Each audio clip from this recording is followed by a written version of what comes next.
movimentar agora para colaborar para que aquela criança não chorasse. Então aqueles que estavam dizendo, está incomodando, não está bom, está chato, não está legal, está fazendo mal, está doendo os ouvidos, agora se levanta para que possa colaborar para que aquela situação ocorra da maneira mais dolorosa, mais tranquila e menos dolorosa possível. E talvez você esteja se perguntando, por que você está falando isso, evangelista? Porque nós estamos em um culto de louvor e adoração, e às vezes, eu pela graça de Deus, eu vou a muitos lugares, e às vezes quando eu estou sentado, que eu vejo pessoas dispersas, desligadas, pessoas conversando, pessoas lá fora, pessoas deixando de dar atenção ao que está sendo tratado aqui, a primeira coisa que vem na minha mente é, não tem noção do que está acontecendo, porque se tivesse noção do que está acontecendo, ia se envolver para poder participar e fazer com que a coisa fluísse da melhor maneira possível. Não tem conhecimento de causa, não sabe exatamente o que está acontecendo. Às vezes eu vejo pessoas dizendo, o culto não foi bom, o louvor não foi bom, a pregação não foi boa, mas não teve isso,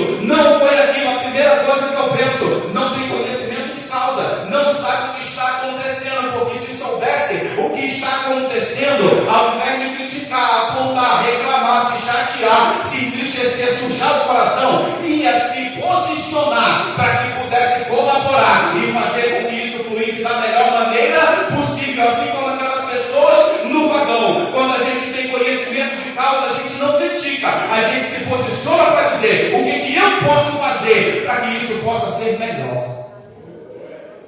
Como eu posso fazer para que isso possa melhorar? A gente sabe o que acontece toda terça, toda quinta e todo domingo quando essas portas se abrem. Nós estamos reunidos em um culto de louvor e adoração. Mas, cá entre nós sabemos o que é louvor? Nós sabemos o que é adoração? Nós sabemos o que é um culto? Será que o que está faltando para a igreja do Senhor Jesus não é um pouco de conceito, conhecimento básico de causa? Porque o pensamento que vem é só esse. Se soubesse o que está acontecendo, não estaria desligado. Estava de coração aberto esperando. Nós estamos em um culto de louvor e adoração. O que é adoração? Ato ou efeito de adorar. Culto que se presta a alguém ou alguma coisa que se atribui um status de divindade. Então, quando você reconhece, atribui àquele algo um status de divindade, você está adorando. Tornar algo num nível de divindade é adoração. Então, quando a Bíblia diz somente a Ele a adoração, é simples, é porque Ele é o único que tem na sua essência o status de divindade. Ele não precisa ser feito Deus por ninguém, Ele é.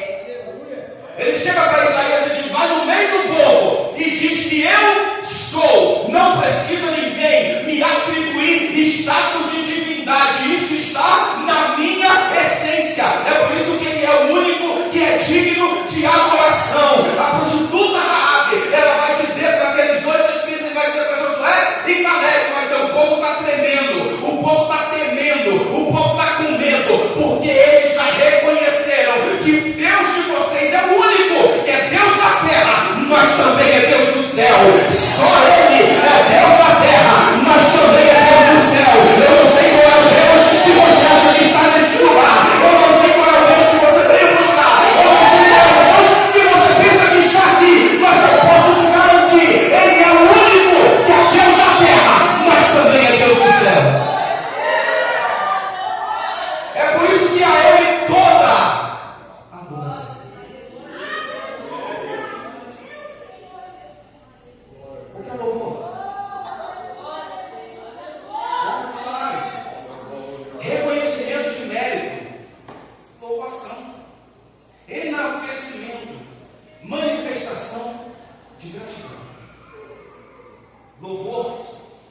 o gesto que se faz em agradecimento por algo que foi feito.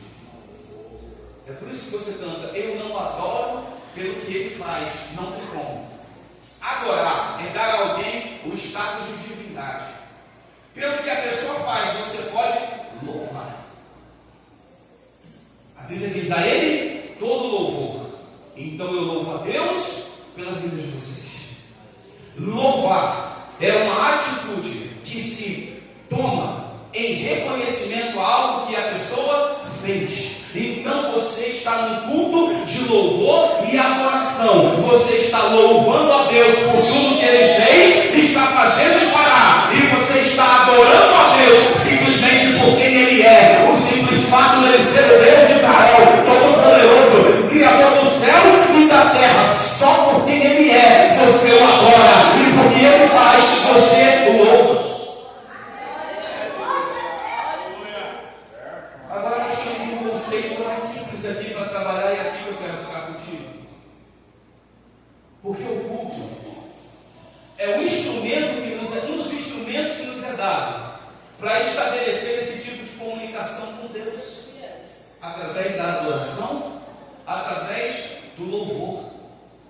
O culto é um instrumento que nos é dado para que nós possamos estabelecer esta comunicação. E a pergunta é: nós sabemos o que é um culto? Reverência ou veneração que se presta a um santo ou uma divindade em qualquer religião. Então qualquer religião pode se reunir para cultuar. Qualquer religião pode se juntar para cultuar.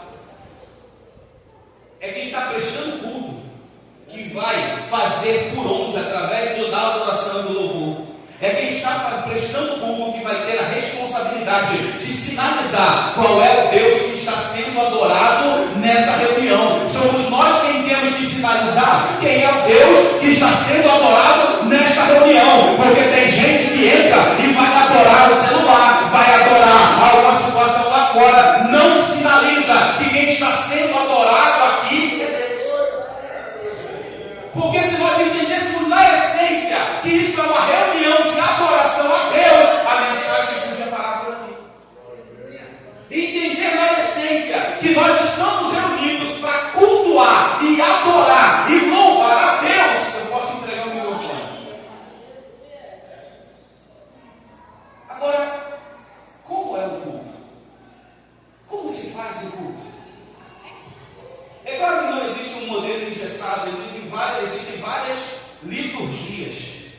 Mas eu te confesso que esse texto de Isaías é um texto que para mim tem uma liturgia fantástica.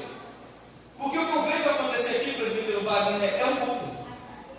O que eu vejo acontecer aqui é um culto de adoração a Deus. É um culto completo. Deixa eu trazer você para o cenário, para que você possa entender o que eu estou querendo te dizer. Durante mais de 50 anos, a nação de Israel ela foi governada pelo rei Uzias. Uzias ele vai se destacar e vai figurar como um dos maiores reis da história da nação de Israel. Ele é um camarada que vai trazer um respeito para aquela nação, vai trazer uma imponência para aquela nação, ele vai ampliar o exército, ele vai fortalecer o exército, ele vai edificar a cidade de maneira que entra ano sai ano, e Uzias vai só crescendo em conceito de maneira tal que chega um momento em que Uzias vai fazer uma avaliação distorcida de si mesmo e passa a sofrer com o pior erro que acontece com o ser humano, achar que é mais do que aquilo que realmente é, e o que é pior, achar que as pessoas também pensam isso. Uzias ele começa a se achar mais do que é, ele se apresenta para queimar incenso, função do sacerdote. E quando ele chega para queimar incenso, eu gosto disso, porque a Bíblia diz que os sacerdotes eles vão resistir na entrada do templo e vai dizer: aqui você não passa, aqui você não entra. Uzias força a barra e vai queimar incenso no altar do Senhor até que ele é tocado por uma lepra. Uzias, você é carne e osso, você não pode ir a todo lugar. O rei agora que toda a nação confiava, está leproso. O rei que toda a nação se depositava nele a sua confiança total, está leproso. Assume no seu lugar o seu filho Jotã. E Jotã não tem a mesma habilidade que o pai. E preste atenção e leve isso para o nosso coração. Feche o ouvido de vocês. Todas as vezes que a liderança não apresentar a firmeza necessária, os inimigos ao entorno vão se levantar, vão se empolgar, vão se animar. Todas as vezes que a liderança não mostrar a coesão necessária, a habilidade necessária, os inimigos que estão no entorno, eles vão se animar. E é o que acontece, pode destapar o dedo, e é o que acontece com a nação de Israel. Agora Jotã não apresenta a mesma habilidade, não apresenta o mesmo tato que o pai. As nações do entorno começam a se inflamar, e Jotã, para tentar escapar, ele começa a fazer alianças. Então ele vai lá e faz uma aliança com a Síria. A Síria institui tributos altíssimos para que pudesse proteger a nação. E aí daqui a pouco a Síria também se inflama contra Jotã. Ele corre e faz uma aliança com o Egito. O Egito, ele vai também instituir tributos altíssimos para a nação, de maneira que a nação trabalhava, o povo trabalhava muito mais para pagar tributos do que para se sustentar. A nação entra naquela linha, cada um por si e ninguém por todos, de maneira que o próprio profeta Isaías vai dizer que o povo se corrompe de tal maneira que eles começam a chamar o errado de certo e o certo de errado. A nação está completamente perdida, porque o líder ao qual eles depositavam a confiança não está mais ali. O rei Uzias morreu. Eu gosto de frisar isso aqui. Uzias teve uma história linda, fantástica. Mas o que mais me entristece em Uzias não foi ele ter ficado leproso. O que mais me entristece em Uzias não foi ele ter se envaidecido. O que mais me entristece em Uzias, meus irmãos, é que ele fica leproso diante do altar, na presença dos homens de Deus. No lugar onde pessoas saíam curadas, ele saiu leproso. No lugar onde pessoas saíam de pé, ele saiu caído. De forma que o relato mais triste dele vai estar em 2 Crônicas 26, quando diz: sepultaram-no na cidade de Davi. Mérito para aquele que foi um grande rei, porém não nos sepulcros do rei. Ele não pode receber toda a honra devida, porque ele se envaideceu diante do altar. Ele é tocado por uma lepra. A nação agora está com uma crise moral, está com uma crise financeira, está com uma crise política. Tudo está desandando. E é nesse cenário que Isaías vai dizer, no ano em que morreu o rei Uzias. Eu gosto disso aqui, porque quando a coisa desanda, Isaías não se entristece, não se chateia, não sai falando mal, não vai botar mensagem no Facebook, não vai mandar piada em status. Quando a coisa se chateia, ele não vai fazer reuniãozinha secreta, ele não vai apontar um, alfinetar outro. Quando a coisa fica ruim, ele vai para o templo, ele vai para o altar. No ano em que morreu o rei Uzias, ele estava no templo. Mas aqui começa um grande culto. E se nós entendermos todo o passo a passo do que acontece aqui, a gente nunca mais olha nem para o lado quando o culto estiver acontecendo. Olha o culto que acontece aqui. No ano em que morreu o rei Uzias, eu vi ao Senhor assentado sobre um alto e sublime trono, e o seu século se enchia enchia o templo. É claro que Isaías conhecia o templo. É claro que Isaías já tinha ido ao templo. Mas Isaías ia ao templo para cumprir protocolo, para cumprir agenda. Não tinha nele uma preocupação específica, porque não tinha no povo, uma preocupação específica, porque Uzias estava no comando, Uzias estava no poder, Uzias sabe o que faz, Uzias é pela gente, Uzias nos ajuda. Mas a Bíblia diz que todo louvor, e toda honra, e toda glória, e toda adoração tem que ser dada a Deus. Agora o povo tem Deus, mas não tem mais Uzias. Agora ele entra no templo com uma intenção diferenciada. E qual é a intenção?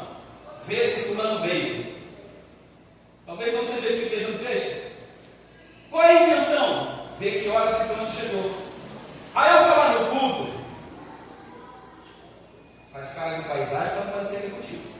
Eu vou lá no culto, porque eu quero ver se o fulano vai, que eu preciso falar com ela. Eu vou lá no culto, que eu quero ver se esse fulano vai, que eu preciso conversar com ela. Aí eu vou lá no culto, que eu preciso tratar um assunto.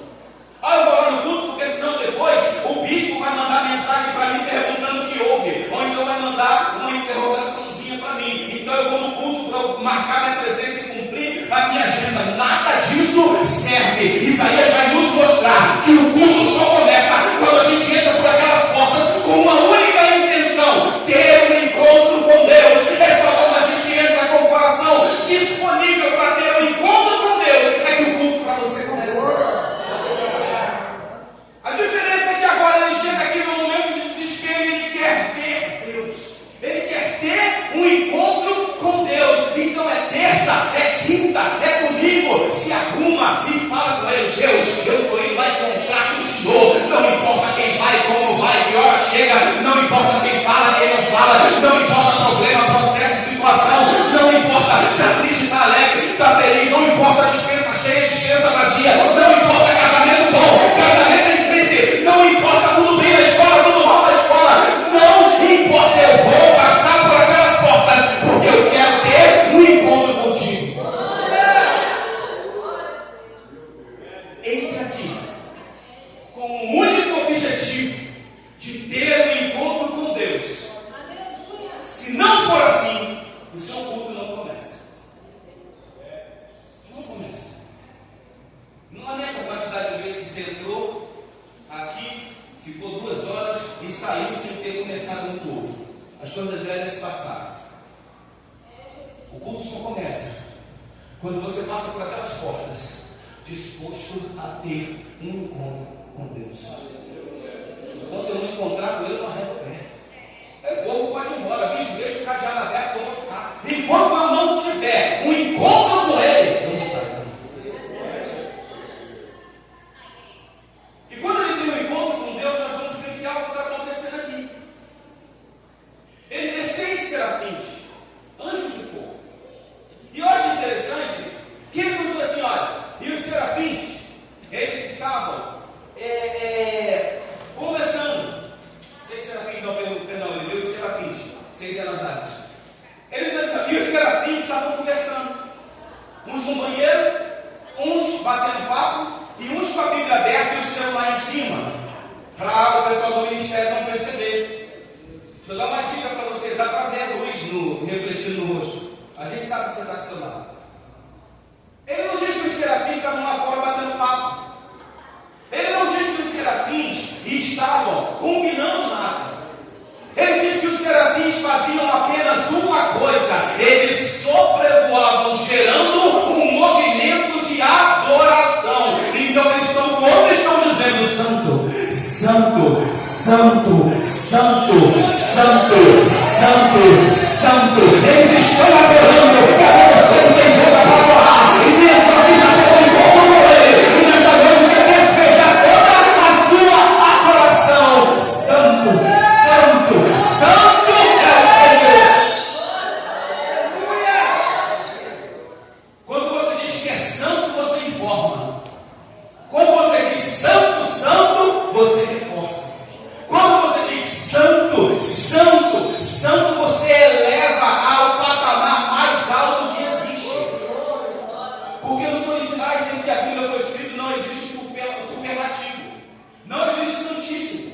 Então, quando eu quero dizer que algo tem uma grandeza maior do que cabe até na terra, eu repito 3 vezes: Santo, Santo, Santo. Os serafins estão voando e estão dizendo: Santo, Santo, Santo. 2 pés, 2 asas cobriam os pés, 2 asas cobriam o rosto, e com 2 voavam e diziam: Santo, Santo, Santo, Santo, Santo, Santo é o Senhor. Então entra aqui disposto a ter um encontro com Deus. Enquanto você encontrar Ele, começa o movimento de adoração, começa a mostrar para o inferno quem é que você veio adorar aqui neste lugar.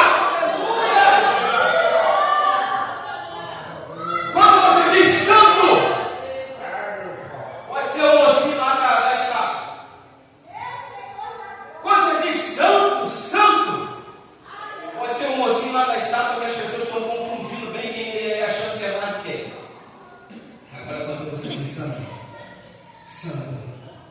Santo. Você está dizendo somente a Ele. Somente por Ele. Somente para Ele. Quando você diz santo, santo, santo, você está dizendo que você está expressando uma adoração que só pode ser recebida pelo Deus Todo-Poderoso, o Deus de Israel. Então primeiro você entra disposto a ver, a ter um encontro com Deus. Depois você abre, você inicia, você cria um ambiente de adoração. A gente às vezes acha que porque o culto está vazio não vai fluir, não vai acontecer. Mas no culto aqui só tem Isaías. Só tem Isaías. Podia dizer assim, olha, só eu, não vai rolar não. Só tem nós 5, vamos cumprir tabela, né? Vamos cumprir tabela. Só tem Isaías aqui. Mas está criado ali um ambiente de adoração, porque alguém está posicionado para adorar a Deus. E os umbrais das portas se moveram com a voz do que clamava, e a casa se encheu de fumaça. A casa foi completamente tomada pela presença de Deus. O que ele está dizendo aqui? Quando o sumo sacerdote adentrava ao Santo dos Santos, aquele lugar ele era todo coberto de fumaça. Todo coberto de fumaça. Quando ele diz que toda a casa se encheu de fumaça, ele está dizendo, o átrio, o salão, se transformou no Santo dos Santos. Sabe o que é? O Santo dos Santos, o lugar de encontro com Deus. Quando diz o salão se encheu de fumaça, está dizendo, a glória de Deus preencheu esse lugar. Mas não foi com passe de mágica. Não foi com nenhum movimento diferente. Não foi com fogo estranho. Não foi com movimento estranho. O texto vai dizer que os umbrais da porta se moveram com a voz dos que clamavam. Ei, a gente está aqui, prepara, monta a liturgia, ora para pregar, se prepara, ensaia para cantar, mas a responsabilidade de encher esse lugar da glória de Deus e da presença é de todos aqueles que clamam. A responsabilidade é sua. É quando você entrega o teu melhor louvor, é quando você entrega a tua melhor adoração, é que a casa vai se encher da glória de Deus. Atos capítulo 2, estamos todos juntos, reunidos, unanimemente. Quando você se reúne aqui em um só propósito, qual o propósito? Ter um encontro com Deus, adorar a Deus. Quando você entrega a sua melhor adoração e o seu melhor louvor, não tem força no mundo, não tem força nas trevas capaz de impedir que toda essa casa seja cheia da glória de Deus. Entende a tua importância aqui dentro? Você é o único que pode impedir essa casa de ser cheia da glória de Deus. Só nós podemos impedir que isso aconteça. Toda a casa está cheia da glória de Deus. Você entra disposto a ter um encontro com Deus. Você cria um ambiente de adoração a Deus. O céu responde à tua adoração, enchendo a casa de glória. Sobe o meu louvor, sobe o meu louvor e desce glória. A casa se enche de glória. O céu responde à sua adoração. Sabe o que acontece aqui? O pecado não consegue ficar escondido. Quando nós criamos um movimento de adoração, entrando aqui com a intenção de ter a Deus, e quando o céu responde à nossa adoração, o pecado ele pula para fora. Existe tratamento de pecado. Quando Isaías tem todo aquele cenário, toda aquela santidade, ele vai dizer, ai de mim. Talvez o anjo deve ter olhado, os serafins, os serafins devem ter olhado lá, ai, porque foi Isaías. Ele diz, ai de mim. Todo lugar errado, na presença errada, porque eu tenho lábios impuros e habito no meio do povo de impuros lábios. Quando a casa está cheia da glória de Deus, o pecado não consegue ficar escondido. Aquilo que você tenta alimentar, aquilo que você tenta lutar contra, ele pula para fora. Não é para te envergonhar, não pula para a revelação do ministério, para A, para B, não. Pula na presença de Deus. Você sabe que tem derrubado muita gente? Nós confundimos resistência com libertação.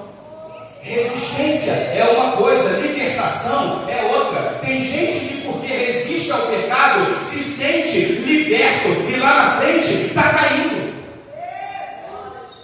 O que é resistir? Eu tenho vontade de fazer, mas não faço. Não faço. Meu coração inflama. Tem problema com a mulher dos outros? Você briga para não olhar. Tem problema com o homem dos outros? Você briga para não olhar. Lá no seu trabalho, você tem dificuldade para estar sozinho diante do caixa da empresa. Aí você luta para você não mexer, para você não tomar nenhuma atitude ilícita. E você sai de perto feliz porque conseguiu. Isso é resistência, não é libertação. Libertação é ter a possibilidade, mas não ter a vontade. Libertação eu não quero mais. Quando eu estou liberto, aquilo já não me tenta mais. Isaías vai dizer, eu tenho lábios impuros. Só que Mateus 12:34 vai dizer que a boca ela só tem um assunto. A boca ela só fala de uma coisa. A boca fala o que o coração está cheio. O problema de Isaías não era só o lábio, o coração também estava impuro. E ele vai dizer, habito no meio do povo de impuros lábios. Eu acho fantástico aqui, porque ele confessa o pecado dele, e ele entende tamanha glória que está acontecendo, que ele confessa também dos outros. Eu tenho lábios impuros e habito no meio do povo de impuros lábios. Primeiro, você entra aqui disposto a ter um encontro com Deus. Segundo, você cria um ambiente de adoração. Terceiro, você se posiciona. O céu responde a sua adoração e a casa é cheia da glória de Deus. Quarto, o pecado não consegue ficar oculto. Ele pula para fora, você confessa o seu pecado. E aí o que acontece? Raios do céu descem, fulminando o pecador e acabando com a sua vida. É isso? A Bíblia diz que Deus não existe um coração contrito, quebrantado. Quando você confessa o teu pecado, não tem DR aqui, você já reparou? Não tem um anjo dizendo, Isaías, vamos conversar melhor sobre esse assunto. O que está vendo, Isaías? Não, vamos falar melhor sobre isso. Não é profeta, cara. Como é que tu chega aqui assim? Não tem DR, não tem discussão, não tem conversa. No momento em que há confissão de pecado, imediatamente acontece o tratamento do pecado.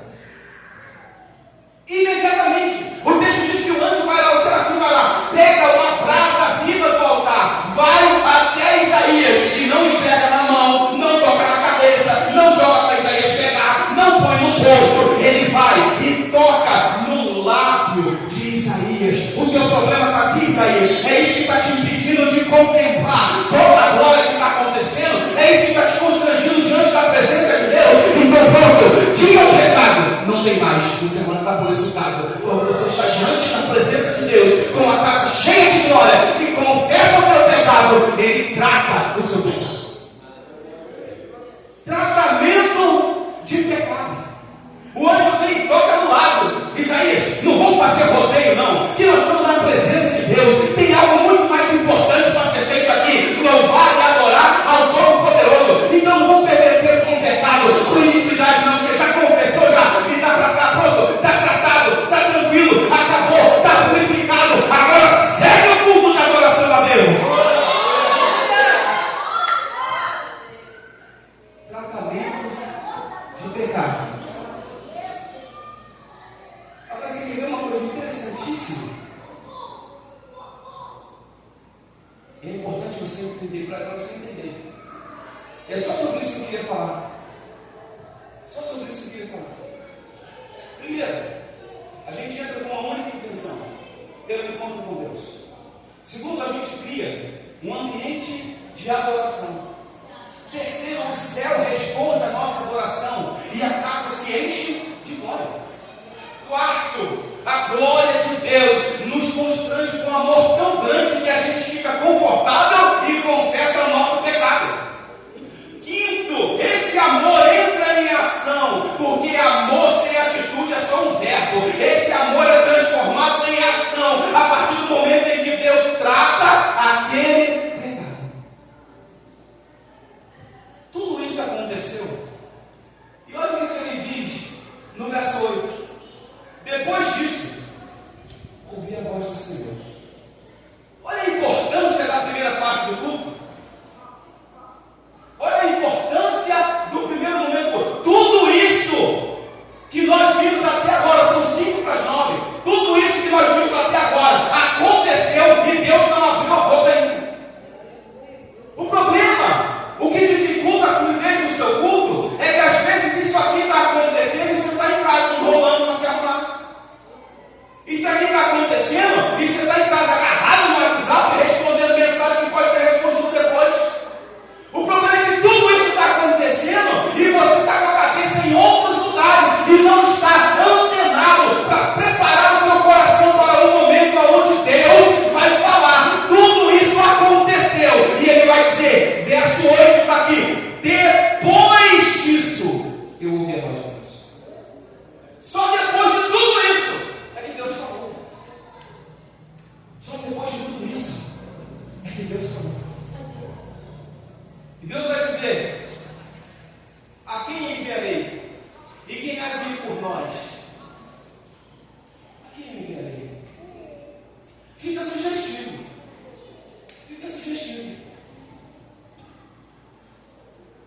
A quem enviarei? Só tem Isaías aqui. Deus está dando aquela famosa dica, tipo, se liga. Mas irmão, já está tratado. O pecado já foi. O encontro com Deus já aconteceu. A glória já encheu o templo. Você já está contemplado com a presença de Deus. Deus podia dizer, Isaías, acabou o culto. Pode ir para casa descansar, pode ir para casa dormir. Mas o que Deus faz é levantar Isaías para meter a mão na obra. Porque tudo aquilo que Deus faz em nós é visando potencializar as coisas que Ele vai fazer através de nós. Isaías, eu já trabalhei em você, agora eu vou trabalhar através de você, mas é voluntário, é só se você quiser. A quem enviarei? Depois de tudo isso é momento de dar uma resposta para Deus. E todo culto termina com uma resposta para Deus. Todo culto termina com uma resposta para Deus. A resposta de Isaías foi assertiva. Ele disse, Senhor, eis-me aqui, envia-me a mim. Já tirou o impedimento? Comigo. Já tirou o impedimento? Estou preparado, estou pronto, envia-me a mim. Qual é a resposta que você tem para dar para o Senhor nessa noite? Qual é a resposta que você tem para dar para o Senhor nessa noite?